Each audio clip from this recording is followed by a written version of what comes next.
এইমাত্র একটি ভিডিও দেখলাম, দিল্লিতে একজন সিঙ্গারের একটি শো চলছিল।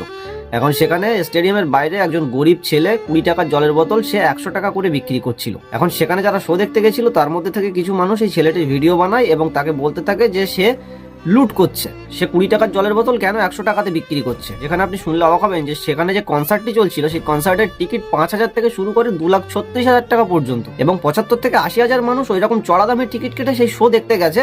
সেটাতে কোনো সমস্যা নেই। যাই হোক, এটা যার যার পার্সোনাল ব্যাপার, এটা নিয়ে আমি ইন্টারফেয়ার করছি না। কিন্তু যখন ওই গরিব ছেলেটি 20 টাকার জলের বোতল 100 টাকাতে বিক্রি করতে গেল, তখনই সবার সমস্যাটা হলো। তখনই ভিডিও করলো এবং সবাই বলতে থাকলো যে সে নাকি লুট করছে। সবাই এক তরফের মানুষ গরিব ছেলেটিকে ব্লেম করছে যে সে কেন 20 টাকার জল 100 টাকাতে বিক্রি করছে, সে চড়া দামে মানুষের কাছে বিক্রি করছে, এটা ভুল। আরেক তরফের মানুষের এটা বক্তব্য, যখন তোমরা হাজার হাজার টাকা লাখ লাখ টাকা দিয়ে টিকিট কেটে শো দেখতে এসেছো তখন তোমাদের কোনো সমস্যা হয়নি। যখনই গরিব ছেলেটা 20 টাকার জলের বোতল 100 টাকা বিক্রি করছে তখন তোমরা বলছো তাকে লুটছে। তোমরা গরিবদের কাছ থেকে কিছু নেবে না, গরিবরা চড়া দামে বিক্রি করলে সেটা নজরে পড়ে। কিন্তু যত খুশি বড় লোকদের দিয়ে দাও, তাদেরকে আরো বড় লোক করে দাও, তখন তোমাদের কোনো সমস্যা হয় না। এই নিয়ে অনলাইন বিতর্ক শুরু হয়ে গেছে। আপনার কি মন্তব্য সেটা অবশ্যই কমেন্ট সেকশনে লিখে জানান এবং ভিডিওটি শেয়ার করুন।